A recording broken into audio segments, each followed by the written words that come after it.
राज्याचे उपमुख्यमंत्री अजितदादा पवार यांच्या वाढदिवसानिमित्त ठिकठिकाणी कार्यक्रमांचा धडाका जो आहे आपल्याला पाहायला मिळाला। खरं तर आज शहराध्यक्ष योगेश बल यांच्या नेतृत्वाखाली या ठिकाणी पिंपरीमध्ये आपण पाहतोय भव्य रोजगार मेळ्याचं आयोजन करण्यात आलंय। स्वतः अण्णा बनसोडे यांच्या हस्ते आता उद्घाटन झालेलं आहे। अण्णा कशा पद्धतीने पाहताय दादांच्या वाढदिवसानिमित्ताने भव्य रोजगार मेळाव्याचं आयोजन करण्यात आले, विविध कार्यक्रम देखील घेण्यात आले होते, आज तुम्ही उद्घाटन केले, काय सांगाल?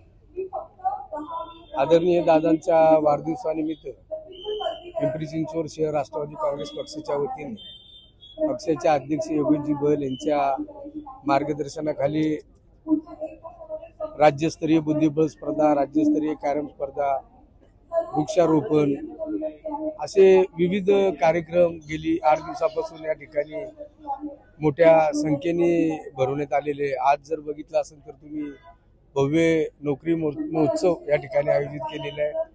जवळजवळ 40 कंपन्याचे प्रतिनिधी, ज्या लोकांनी ज्या क्षेत्रामध्ये पदव्या प्रदान केल्या असतील त्या लोकांच्यासाठी एक नोकरीची मोठी संधी खऱ्या अर्थाने राष्ट्रवादी काँग्रेस पक्षाच्या वतीने पिंपरी चिंचवड शहरामध्ये केली गेलेली आहे। आज जर या ठिकाणी बघितलं असेल तर जवळजवळ 4 ते 5 हजार नोकरीसाठी सर्वजण या ठिकाणी उपस्थित राहिलेले आणि या महोत्सवामुळे पिंपरी चिंचवड शहरामधील सर्व रोजगारांना किंवा तरुणींना नोकरी उपलब्ध होण्याचा एक मार्ग राष्ट्रवादी काँग्रेस पक्षाच्या माध्यमातून या ठिकाणी केला गेलेला आहे। एकंदरीत कसं पाहताय संपूर्ण नियोजनाकडे? सप्ताह जो आहे तो आयोजित करण्यात आला होता कार्यक्रमांचा, आज हजारोच्या संख्येने या ठिकाणी युवक युवती आलेले, रोजगार त्यांना मिळणारे, या ठिकाणी कसं पाहताय?